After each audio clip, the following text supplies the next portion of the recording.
అందరికీ నమస్కారం. నా పేరు Archana. Welcome to your stories. ఈరోజు కథ ప్రేమ మధురిమ. కిందకి దిగుతున్న కొడుకు కోడల్ని చూసి ఆమె కళ్ళు ఆనంద పరవశంతో నిండిపోతే దగ్గరికెళ్ళి ఇద్దరి తల నిమురుతూ మేడ్ ఫర్ ఈచ్ అదర్లా ఉన్నారు, చాలా సంతోషంగా ఉంది అంటుంటే నవ్వి ఇద్దరు తన కాళ్ళకి నమస్కారం చేశారు. నిండు నేరెళ్ళు పిల్ల పాపలతో చల్లగా ఉండండి అంటూ దీవించింది. ఇక అప్పుడే లోపలికి వస్తూ కనిపించారు సావిత్రి, సూర్యప్రకాష్, దేవ్, పర్ణిక, తన పెద్దమ్మలు, అత్తలు, మామలు అందరూ. వాళ్ళందరినీ తల తిప్పి చూసి అమ్మా అని ఎగ్జైటింగ్గా పరిగెత్తుకుంటూ వెళ్ళి హత్తుకుంది అందరినీ కలిపి. ఆమె ఎగ్జైటింగ్కి అయోమయంగా చూశాడు దక్ష్. అంటే నిన్నే వచ్చింది కదా, ఈరోజే అంత ఎగ్జైట్ ఏంటి? 1 ఇయర్ బ్యాక్ చూసినట్లుగా అని ఆశ్చర్యంగా అనిపిస్తుంటే అక్కడి నుండి వెళ్ళిపోయాడు. వెళ్తున్న అల్లుడిని చూసి బాబు బావున్నారా అని అడిగాడు సూర్యప్రకాష్. అదేంటి మావయ్య, నిన్నే కదా మేము ఇక్కడికి వచ్చింది అంటుంటే నిన్నే వచ్చిన ఎన్నో రోజులు అవుతున్నట్లు అనిపిస్తోంది అంటుంటే చిన్నగా స్మైల్ ఇచ్చి కూర్చోండి అన్నాడు. మొదటిసారి అల్లుడి ఇల్లు చూస్తున్న సూర్యప్రకాష్కి కళ్ళు తిరిగినట్లు అయ్యాయి. అంత అందంగా ఉంది. ఇటు చూసిన లగ్జరీయే, ఏ వస్తువు చూసినా ఖరీదుగా, ఎక్కడ చూడనటువంటి ఆ ఇల్లు వస్తువులు అన్నీ అలా అబ్జర్వ్ చేస్తూ ఉన్నాడు. బాలాజీని పిలిచి చెవిలో ఏదో చెప్పాడు దక్ష్. అంకుల్, ఇల్లు చూద్దురండి అంటూ సూర్యప్రకాష్ని తీసుకుని పైకెళ్ళాడు. దక్షిత చాలా బిజీ అయిపోయింది, తనని డిస్టర్బ్ చేయలేదు. దేవ్ దగ్గరికి వచ్చి హాయ్ బావా అంటూ పలకరిస్తుంటే చిన్నగా నవ్వి కూర్చో దేవ్ అన్నాడు. మొదటిసారి అంత సౌమ్యంగా మాట్లాడుతున్న బావని ఆశ్చర్యంగా చూసి కూర్చున్నాడు. ఇక మేడ్ జ్యూస్ ఇచ్చి వెళ్ళింది. తాగుతూ మాటల్లో కాసేపు మునిగిపోయారు. ఎక్కువ మాట్లాడలేదు దక్ష్, కానీ దేవ్ మాట్లాడుతుంటే వింటూ కూర్చున్నాడు. ఇక వచ్చిన వాళ్ళందరికీ అతిథి మర్యాదలకు కుదవలేనట్లుగా ఎప్పటికప్పుడు కాఫీ, టిఫిన్స్, జ్యూసెస్ అంటూ పూజ స్టార్ట్ అయ్యే వరకు ఏదో ఒకటి సర్వ్ చేస్తూనే ఉన్నారు మేడ్స్. ఇక వ్రతపీఠని అలంకరించడంలో సావిత్రి, సుహాసిని, దక్షిత, పెద్దమ్మ ముగ్గురు బిజీ అయిపోయారు.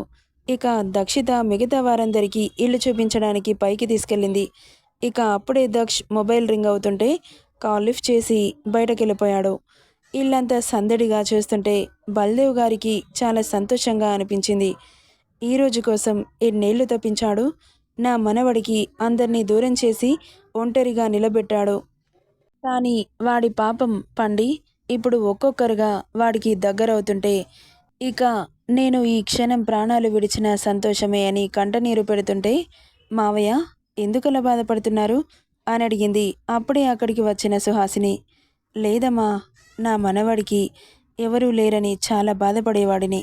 ఇప్పుడు దక్షిత రూపంలో వాడికి అన్ని బంధాలు చేరువయ్యాయి, చాలా సంతోషంగా ఉంది అంటుంటే అవును మావయ్య, వాడే కాదు నేను కూడా చాలా సంతోషంగా ఉన్నాను. నా జన్మ ధన్యమైంది. నా కొడుకు నన్ను చేరదీశాడు, నన్ను నమ్మాడు. ఇదంతా నా మేనకోడలి వల్లే.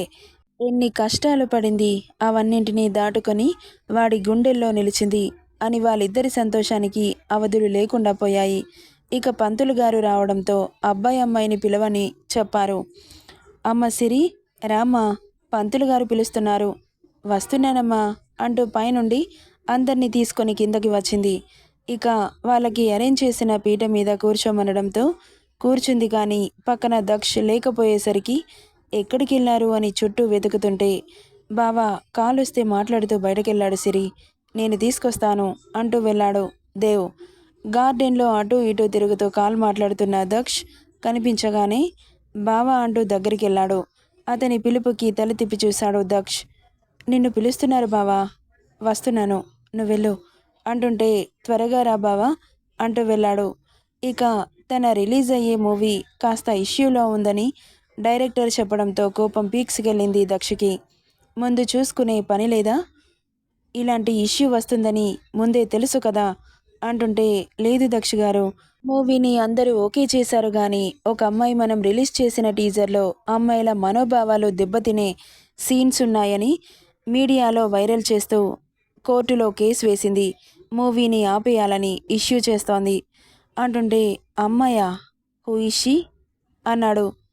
మహిరా మిశ్రా అంటుంటే కళ్ళు చిట్లించి సో వాట్ అన్నాడు. అంటే ఆ అమ్మాయి మీకు ముందే తెలుసా దక్ష గారు అని అడిగాడు. పాస్ట్లో మహిరా మిశ్రా న్యూస్ రిపోర్టర్ తన టీఆర్పీ రేటింగ్ పెంచుకోవాలని దక్ష్ని తన స్టూడియోకి పిలిపించుకుంది. ఇక బాబు ఇంటర్వ్యూ చేశాక అతని అందానికి దాసోహమయ్యి చాలాసార్లు అతన్ని కలిసి వన్ నైట్ స్టాండ్ అడిగింది.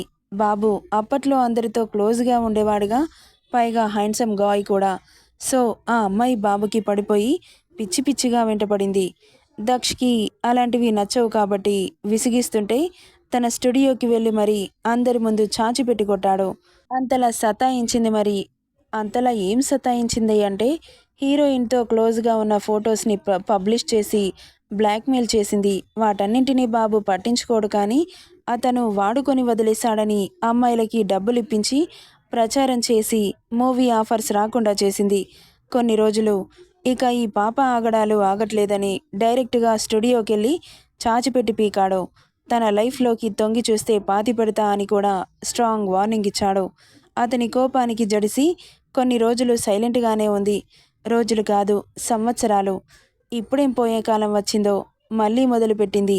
డోంట్ వరీ డైరెక్టర్ గారు, ఆవిడ గారి సంగతి నేను చూసుకుంటాను, బీ కూల్ అంటూ కాల్ కట్ చేసి ఇటువైపు తిరగగానే నడుముకి చేతులు పెట్టుకొని యమ సీరియస్గా కోపంతో ఊగిపోతూ కనిపించింది పాప. ఆమెనలా చూస్తుంటే భలే నవ్వొచ్చింది. కానీ అప్పటికే కాస్త ఇరిటేషన్లో ఉన్నాడుగా. ఏంటని కళ్ళెగరేశాడు. ఎందుకిలా చేస్తున్నావు బావా? పెళ్లిలో కూడా చాలా నెగ్లెక్ట్ చేశావు. అందుకే కోపం వచ్చింది నాకు. టైంకి ఎక్కడికి వెళ్ళిపోతావు? అందరూ నీకు పెళ్ళి ఇష్టం లేదేమో అనుకుంటున్నారు. ఎందుకిలా బ్లేమ్ చేస్తున్నావు? అందుకే చెప్పానుగా, ఇష్టం లేకపోతే నాకు చెప్పాల్సింది. నా దారి నేను చూసుకునేదాన్ని. ఇష్టం ఉన్నట్లు బిహేవ్ చేస్తావు. ఒక్కోసారి ఏం పట్టనట్లు వెళ్ళిపోతావు. నిన్ను ఎలా అర్థం చేసుకోవాలో నాకు అర్థం కావట్లేదు. ఇప్పుడు వ్రతానికి వస్తావా లేక ఇదంతా క్యాన్సిల్ చేయమని చెప్పాలా అంటుంటే అసహనంగా ఆమె దగ్గరికెళ్ళి, ఏంటి డస్కి, నిన్నటి నుండి తెగ నీలుగుతున్నావు? ఇష్టం లేకపోతే చెప్పేస్తాను. నాకు ఈ పెళ్ళి ఇష్టం లేదు అని బలవంతంగా చేసుకోవాల్సిన అవసరం నాకేంటి?